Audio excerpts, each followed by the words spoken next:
Flight जो crash हुआ है, सबसे पहले तो उसका एक बेसिक रिपोर्ट के बारे में बताएं, उसको आप कैसे देखते हैं एज फ्रॉम पायलट?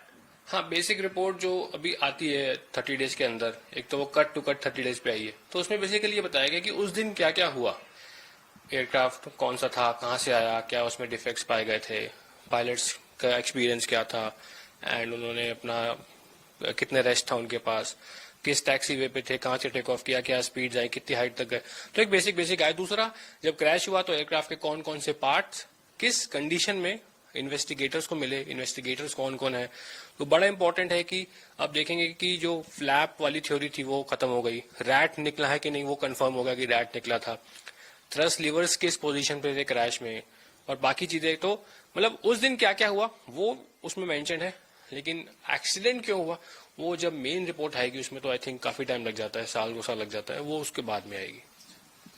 अब इस पूरे रिपोर्ट में कुछ कुछ चीजें हैं जिन पर बहुत चर्चा हो रही है, जिन पर बहुत बात हो रही है, लगातार उस पर डिस्कशन चल रहा है। वो ये, सबसे पहले तो जो फ्यूल की बात की जा रही है कि स्विचेस कट ऑफ थे, कैसे ये वर्क करता है, क्या ये मिड एयर प्रॉब्लम है, मैनुअली वर्क करता है, या ये सॉफ्टवेयर वर्किंग है, क्या कुछ होता है, कैसे फ्यूल जाता है इंजन पर? जी देखिए, जो रिपोर्ट में है फ्यूल कट ऑफ के बारे में ही थोड़ा बात की गई है, तो अभी इससे ये अनुमान लगाया जा सकता है कि something went wrong with the fuel cut off switches, क्योंकि वहीं पे एक डायरेक्शन दी गई है इस इन्वेस्टिगेशन को।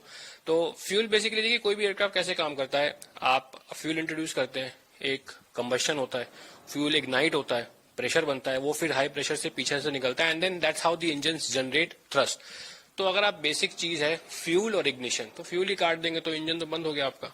तो उसमें वही बताया गया है कि यार फ्यूल कट ऑफ स्विच था, वो रन से कट ऑफ में आ गया। रन मतलब फ्यूज जा रहा है और कट ऑफ मतलब आपने काट दिया उसको। तो आपके जो पायलट के पास भी थ्रस्ट लीवर्स होते हैं और इंजन के कंट्रोल होते हैं, तो यू आर कंट्रोलिंग दी कितना फ्यूल जा रहा है उसमें। तो उसमें रिपोर्ट में जो लिखा गया है कि हाँ वो रन से कट ऑफ में गए, और 10 सेकंड बाद कह रहा है कि कट ऑफ से रन में आ गए। अब ये कंफ्यूजन उन्होंने छोड़ दिया कि उसमें लिखा है one of the pilots asked the other कि तुमने मैनुअली किया कि नहीं, वो कहता नहीं मैंने मैनुअली नहीं किया। तो इतना भी कंफर्म होगा कि यार उसको अंदेशा हुआ कि मैनुअली हुआ, उसने कंफर्म किया नहीं हुआ। नाउ अब कुछ इन्फॉर्मेशन होती है ना ऐसे कि पायलट्स को नहीं दी जाती, जो मैन्युफैक्चरर बोलता है कि यार इतनी इन्फॉर्मेशन आपको जरूरी नहीं है। बहुत चीजें बोइंग और एयरबस ऐसी बनाते हैं जो कि एयरक्राफ्ट खुद ही करता है, कुछ पायलट्स के लिए होती है, कुछ इंजीनियर्स के लिए होती है, और कुछ मतलब लिखी होती है बट आपके लिए जाननी जरूरी नहीं है।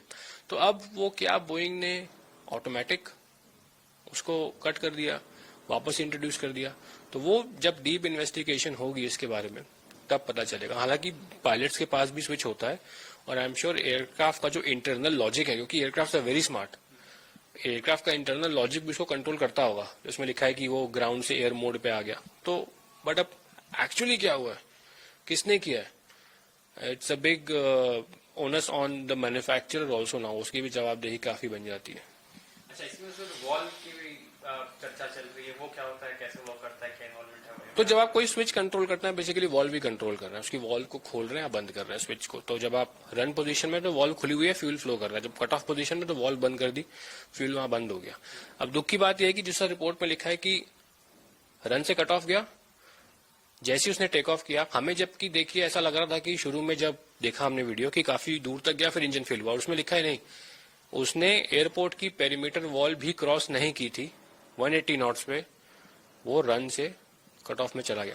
155 पे लिफ्ट ऑफ हुआ, स्पीड बिल्ड हुई 180 पे वो कट हो गया, एयरपोर्ट की पेरीमीटर वॉल भी क्रॉस नहीं हुई थी।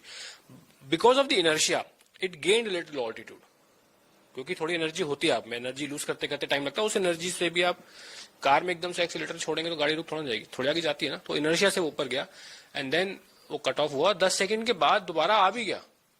एयरक्राफ्ट फेडेक जो होता है, full authority digital engine control, वो एक समझ लीजिए एक तरीके के इंजन का माइंड है, वो सारी चीजें कंट्रोल करता है। पायलट जब इंजन स्टार्ट करते हैं तो हम दो चीजें करते हैं, मतलब मैं अपने एयरक्राफ्ट की बता रहा हूँ, इग्निशन ऑन ताकि उस कंप्यूटर को पावर जाए, और मास्टर स्विच ऑन, दो काम करते हैं नॉर्मल इंजन स्टार्ट में, बाकी सब फेडेक करता है। कब फ्यूल डालना है, कितना टेम्परेचर है, ईजीटी मेजर करेगा, इट्स लाइक समझ लो आप एआई।